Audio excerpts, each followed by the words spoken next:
Sinpa's using her newfound skills to teach other families in her village how to get out of poverty. She now leads her own group of women determined to create a better future for themselves. One of the more serious issues here is domestic violence. A picture paints 1,000 words.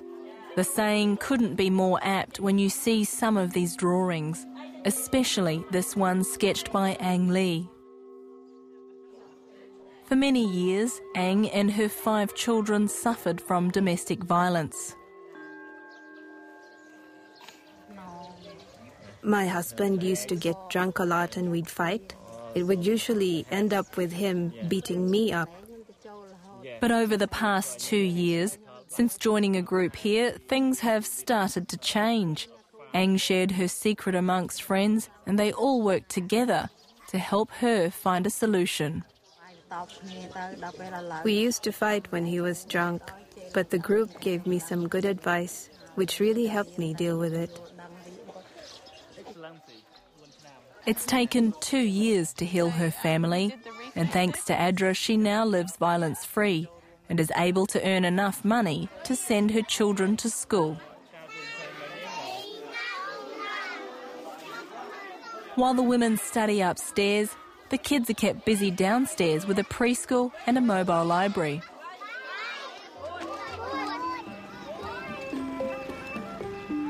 The library is the first of its kind in the Kampong Tom district and gives these kids invaluable access to books.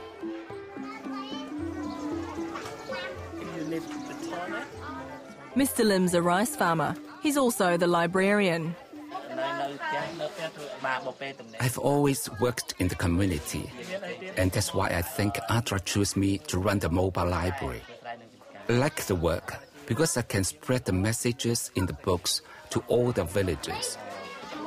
I asked Adra to send us more agriculture and healthcare books because the people here really need that sort of information. To purchase the motorbike and the mobile library itself is actually around 3,000 New Zealand dollars. Then on top of that, Mr. Lim's cost to run it runs around $1,200 per year to pay his wages. Then in addition to that, you also have the cost of the books, which is only around 100 New Zealand dollars to fill that whole library full of books. This is the only mobile library in the entire Barai district, and it services well over 1,000 women and children. Education here is free, but the cost of books and uniforms are unaffordable for most families. The average wage here for many is just over $1 a day. That's your entire budget to feed and clothe your whole family. So if one book on average costs 80 cents, you do the math.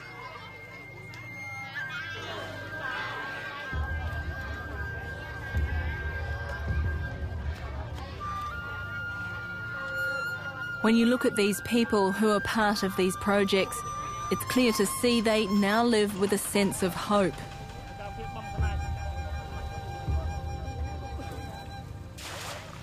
Another successful project which is helping to build livelihoods is fish farms.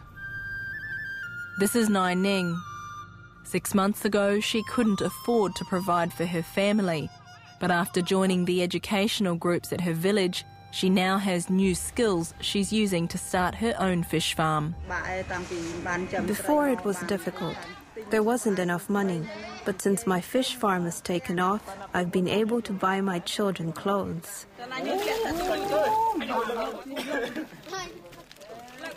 Her day starts early. Her small enterprise is at the back of her house, and catching them is a family affair.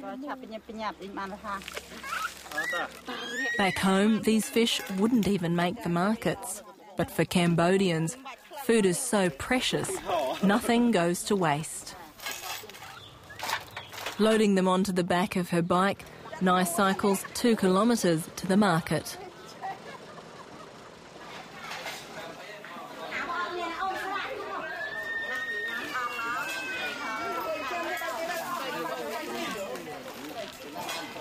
And how much money did she make today? Was it a good day?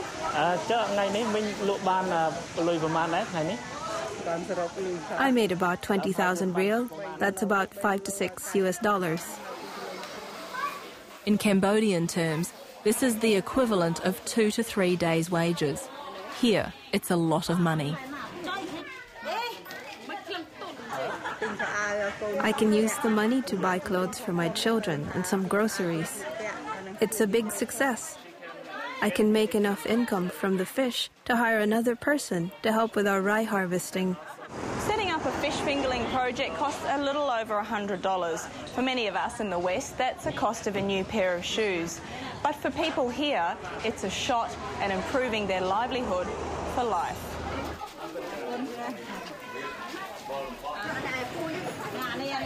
So Nai Neng's story is one of success and the hope of a better future for both herself and her family. But as far as community development goes, there's still work to be done. Providing clean water is a major part of their projects.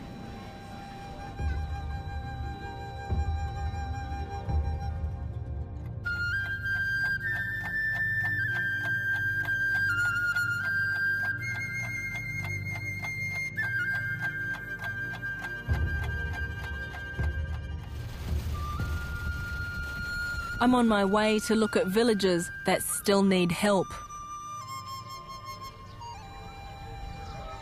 ADRA have their child project in 30 villages in Cambodia, and it's not hard to see the difference our small change makes here. This is a village here where ADRA hasn't been. One of the first things that ADRA does when they come into a village is they fix the water and sanitation. And as you can see, this is a traditional well here, which doesn't have a concrete wall around it, which prevents rain coming in and floodwaters coming in and contaminating the water, the drinking water.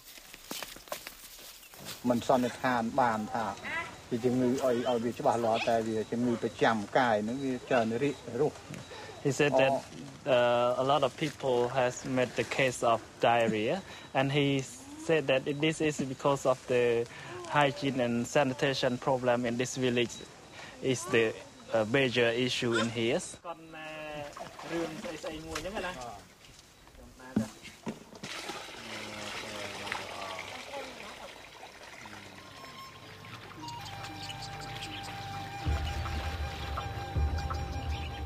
According to the World Health Organization, diarrhea remains the second leading cause of death among children under 5 globally. Nearly 1 in 5 child deaths, or about 1.5 million, is due to diarrhea. It kills more young children than AIDS, malaria and measles combined. Fixing the lack of toilets and getting the water clean is the first and most important step. It's open defecation in the bush or in the jungles behind their yards. So that obviously would create a problem for if this area floods, then all their drinking water becomes contaminated? Yes, like that. Okay.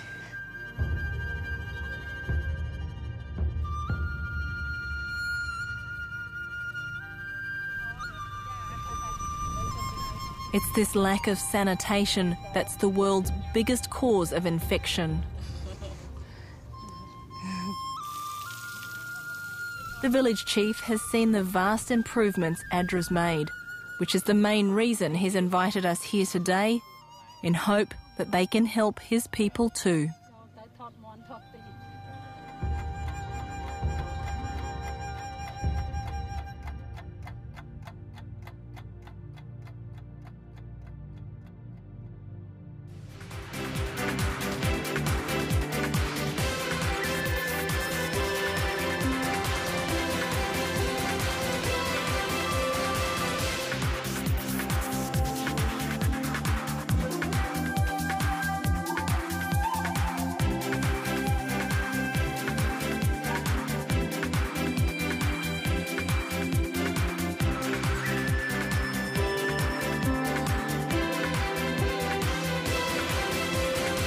This programme was made with funding from New Zealand On Air.